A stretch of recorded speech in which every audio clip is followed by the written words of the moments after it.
খিচুড়ি তো আমরা কম বেশি সবাই অনেক পছন্দ করে থাকি। খিচুড়ি খেতে সবারই অনেক ভালো লাগে। আর যদি হয় গরুর মাংসের খিচুড়ি তাহলে তো কথাই নেই। সবাই অনেক পছন্দ করে। এখানে আমি খিচুড়ি রান্না করার জন্য আলু চাক চাক করে কেটে ভেজে নিয়েছি। আসলে এই আলুটা আমার বেবি খেতে খুব পছন্দ করে। আর এই আলুটা একটা সুন্দর একটা ঘ্রাণ আসে। এখানে আমি পেঁয়াজ ভালো করে ভেজে নিব। পেঁয়াজগুলো ভেজে নেওয়ার পরে এখানে আমি একে একে সব ধরনের মশলাগুলো দিয়ে দিব।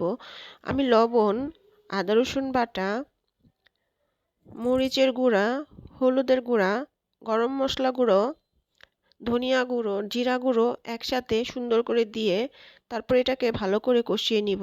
আসলে আমি বরাবরই বলে থাকি যে মশলা যত কষাবেন মশলাটা তত বেশি মজা হয়।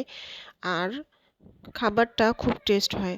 মশলা কষানোর উপরে নির্ভর করে তরকারির টেস্টটা কেমন হবে। এখানে আমার ভালো করে মশলা কষানো শেষ হয়েছে। এখন আমি মাংসটা দিয়ে দিব।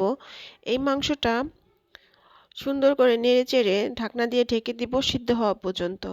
এখানে আমার প্রায়ই মাংসটা সিদ্ধ হয়ে গেছে। এখন আমি এখানে আলুগুলো অ্যাড করে দিব।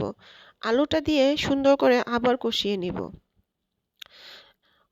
মশলা কষানো শেষ হলে এখানে আমি চালগুলো দিয়ে আবারও ভালো করে নেড়েচেড়ে কষিয়ে নিব। আসলে যত কষানো হবে টেস্টটা ততই ভালো আসবে।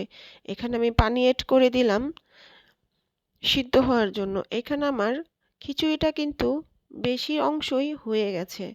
এখন শুধু দমে দিতে হবে।